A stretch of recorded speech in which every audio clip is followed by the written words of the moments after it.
చూడండి, ఇది Kim dates మొక్క.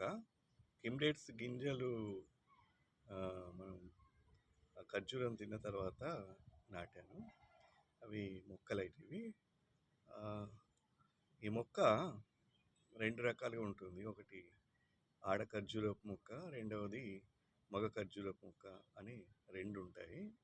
అయితే ఈ మొక్క మొగది కాకుండా ఉండాలని అంటే మనం ఒక చిన్న ప్రాసెస్ చేయాలి. అది ఏంటంటే, ఈ మొక్క యొక్క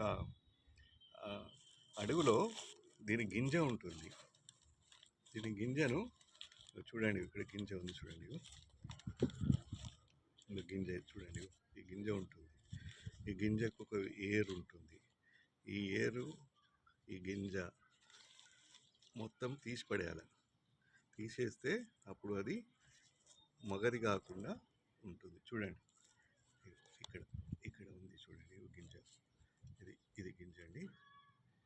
చూడండి, ఈ గింజని మనము పూర్తిగా తొలగించాలి, ఏరుతో సహా తొలగించాలి. తొలగించి చెట్టుకి ఏ హాని కాదు, చెట్టు పెరుగుతుంది. కానీ ఇది మాత్రం ఉంచకూడదు.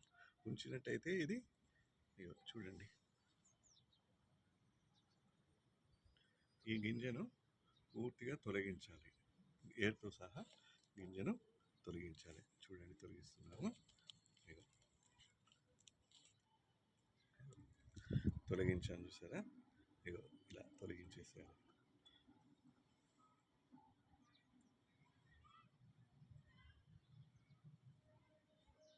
ఇలా గింజను తొలగించేసేయాలి. గింజను తొలగించేస్తే, మనం ఏరుతో సహా ఈ గింజను తొలగించేస్తే ఇది ఆడముక్కగా మారుతుంది. ఇప్పుడు మళ్ళీ సేమ్ మట్టి పెట్టేస్తున్నాను. మట్టిని మళ్ళీ పెట్టేస్తున్నాను. చూడండి, మట్టిని పెట్టేశాను. ఇప్పుడు ఇది ఆడముక్కగా కన్వర్ట్ అవుతుంది.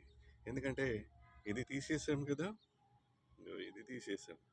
ఇది తీస్తే మనకు మగ మొక్కగా మారే అవకాశం లేదని